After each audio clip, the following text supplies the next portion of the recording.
A exploração sexual, ela desenvolveu técnicas que ela trabalha dentro da casualidade aparente, forjada. Não é casualidade. São situações forjadas. Mas parecem casuais. Então, por exemplo, se eu for me matricular numa faculdade agora, dificilmente ele não vai ter gente dele lá, do cafetal. Mas se uma hipótese que ele não tivesse ninguém lá, ele iria forçar prostitutas dele para se matricular naquela escola. Criar um sistema de monitoramento. Como eles não conseguem vínculos afetivos comigo, de amizade, porque eu sou muito resistente à pessoa deles, então eles procuraram monitorar dessa forma. Aonde eu estive, eles implantaram uma pessoa, já tinha pessoas deles. Funciona como ele monitora a sociedade 24 horas. Porque se ele não fizer isso, os crimes dele são apanhados. Por exemplo, eles trabalham muito com obra civil. Túneis, estruturas de esconderijo, tudo isso eles fabricam. Mas essas obras demoram. E algumas são feitas fora do Brasil. Tem que entrar na clandestinidade. Tem que entrar lá nos Estados Unidos, fazer a estrutura e voltar para o Brasil. Mas e aí, como se ausenta? Sem que ninguém perceba. Deixa o sósia fazendo a vez dele. Ou diz que foi fazer um tratamento médico lá no hospital tal, já tem uma prostituta dele, que vai atender o sósia. Se necessitar pedir as câmeras de segurança, você vai ver o sósia. Porque ele não está no Brasil. A maioria dos exploradores sexuais de Niterói trabalham com sósias. Eles circulam com a mesma veste. Eles usam uma veste só, pode notar. As gêmeas eram assim, eles usam uma roupa só. Isso me chamou a atenção. Porque a Kelly fazia isso. Kelly, filha de Josemar e Zenilda. Ela não andava mal vestida. Qualquer coisa que ela colocasse ficava bem nela. As roupas não eram feias. Pouquíssimas. Ela ficou 1 ou 2 anos vestindo um único vestido, amarelo. Tomara que caia de malha bem justo. Mas ela só usava todo sábado, domingo, sábado, sei lá, que eu ia no CDC, no centro comunitário, que tinha nossas festas lá, no condomínio, ela estava com esse vestido. Eu não podia supor, porque na hora, eu não identifiquei. Porque eu usava um vestido amarelo e rosa. Eram faixas amarelas e rosas, grandes, enormes. Quase 15 centímetros de faixa. O vestido era comprido.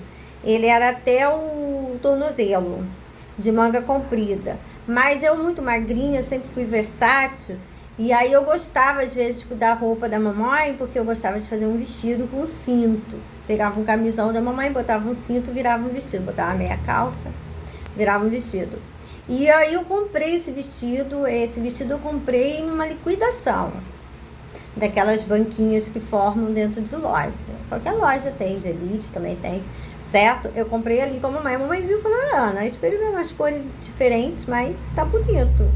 O tom do rosa era um pink mesmo, mas ele era bonito. E o amarelo também lindo. E o tecido ajudava. E aí ele é de golinha assim.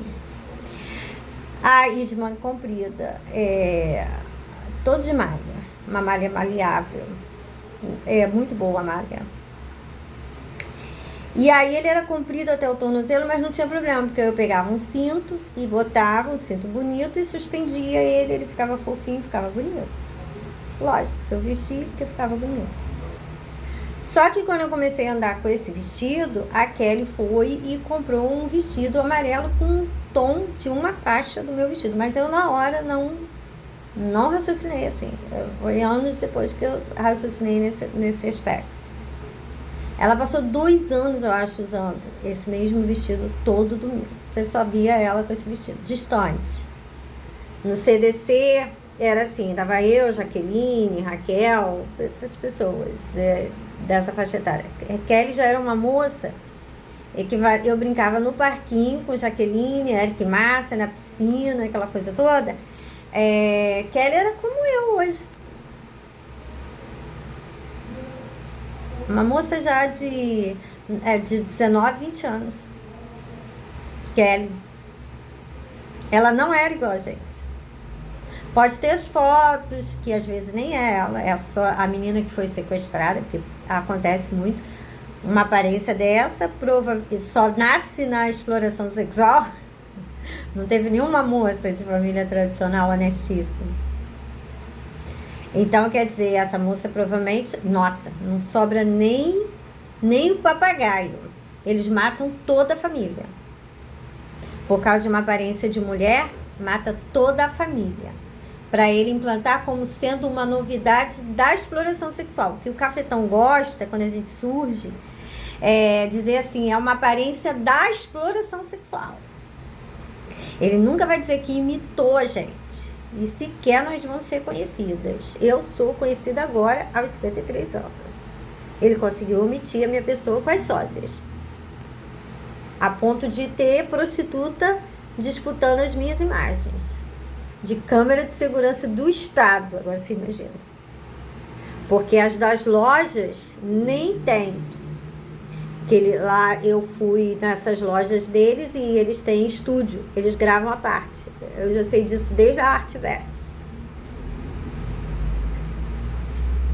Porque minha mãe, a gente saía em lugar bom, a gente não se arrumava mal, sempre bem vestidas, pegávamos táxi. Então essas coisas, essas imagens não existem, porque quando eu estava no Artvert com a mamãe, aquelas imagens, logo eles fecharam. Logo fecharam o comércio e já abre outro, porque eles vão reformular as câmeras de segurança. Trazer de estúdio, com uma prostituta sósia, de fato, parecida, não sou eu. No Artvert, essas imagens provavelmente é uma prostituta sósia. Isso é para liquidar uma pessoa, para desaparecer ela do mapa, até dos registros de nascimento. Ou para a prostituta sósia se apossar dos registros civis, patrimônio, nome, tudo, como se fosse ela. Tira a pessoa da família e implanta a prostituta. Isso é muito comum. Ela saca dinheiro no banco, ela fica com os imóveis todos. A família da prostituta fica com tudo, porque são parecidos com aquela família que o cafetão sequestrou inteira. Ele sequestra uma família inteira no Brasil. Inteira. E implanta os sósias naquela família e se aposta dos bens. Fazenda, apartamentos, nome, tudo. É facinho fazer isso no Brasil, fácil. Minha mãe morreu porque não quis fazer isso comigo. A Fabiana ia plantar uma deficiente mental, né? Pra mamãe criar como se fosse eu. Mamãe e papai. Daria a ela, foi oferecido, por isso que ela morreu. Foi oferecido um apartamento para ela em Icaraí. Uma condição de classe média baixa em Icaraí. Um apartamentozinho legal de 2 quartos. E ela só teria que fingir que aquela deficiente mental era eu, porque eles iam desaparecer comigo.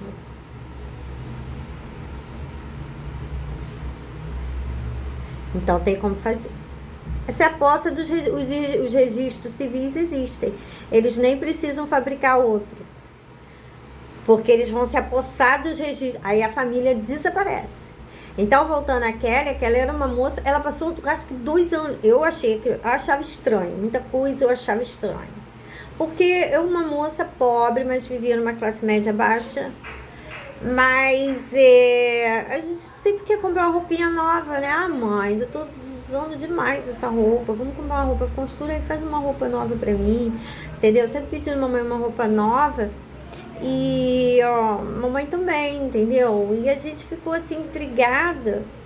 Porque eu ficava intrigada, mas não verbalizava, não falava, não fazia comentário, nada. Que ela era uma pessoa ótima, não gostava nem de de pensar nada contra ela, porque ela era muito educada, muito gente boa, muito, muito delicada para falar comigo, com a mamãe, com meu pai, com todos, Fabiana. Então, realmente, a Kelly era, assim, uma pessoa, assim, que eu tinha autoconceito nela. O conceito da Kelly caiu comigo quando eu vi a inveja dela de Beth. E vi a inocência, que elas são todas safas, né? Lida com bandido, lida com criminosa, aquela coisa toda, que o Bidu era criminoso.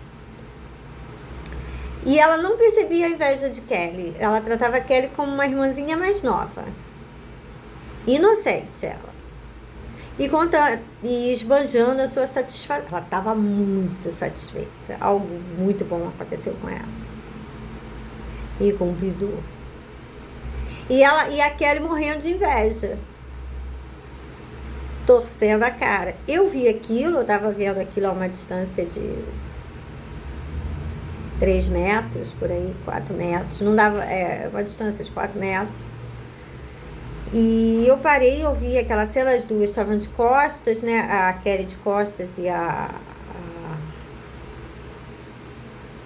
Kelly de lado e a Beth de costas. E eu vi aquilo, a cena, me decepcionei com a Kelly, porque eu sei que isso aí é um mau sinal. Ela poderia estar sendo falsa com a minha família, né? O raciocínio é esse. Se é uma pessoa assim, que a felicidade da Beth era muito grande. E ela estava insatisfeita com a felicidade de Beth. E Beth tratando ela como se fosse uma irmãzinha mais nova. Quando eu vi aquilo, eu vi que Kelly não era a pessoa que a gente acreditava que ela era. E dito e feito, no dia do suposto assassinato de Beth, a Kelly calçou o sapato tênis dela na minha frente. Por isso que eu acho muito engraçado esse negócio do pânico, negócio de sandália da humildade, né? A sandália da humildade. E ganhou uma expressão, porque eu conheço essa história, eu sei desse crime e sei das pessoas envolvidas nesse crime. Se de fato ocorreu o assassinato de Beth, eu sou a testemunha ocular disso aí. Não ocular de estar lá no momento do assassinato da Beth, caso ela tenha sido. Mas de estar na casa do Josemar na noite do crime, exatamente na noite do crime. Eu estava na casa dele e ele chegou à noite com um banquinho e um par de sapatos usados. Minha casa já deveria ser monitorada e minha mãe disse em voz alta, né? Não escandalosamente, mas de conversa. Ela disse: a Kelly não é moça de usar sapato usado. Não é uma moça rica, não é uma moça... Ela não falou isso. Mas é o que eu estou dizendo. Não é uma moça rica, não é uma moça que ostenta, mas é uma moça muito bem cuidada. A Zenilda cuida bem dela. Aquele tênis usado era da Beth. O tênis que Kelly calçou na minha frente, e da minha mãe, de Fabiana, de todos, inclusive meu pai chegou com ele à noite. Aquele tênis usado, que chamou a atenção da mamãe, que era usado, nitidamente usado. Não estava com caquético. Aí a mamãe disse: aquele tênis era da Beth. Quem matou Beth foi Josemar. Ela falou isso na sala de casa. Provavelmente nossa casa tinha sistema de escuta e isso foi sabido deles. Por isso que quando eu vi do Vesco a sandália da humildade e ganhando aquela proporção, um quadro ridículo, eu deixei de ver o Pânico. Eu vi algumas entrevistas de porta de loja, assim, de loja de festas, mas depois eu vi que aquele negócio não era engraçado.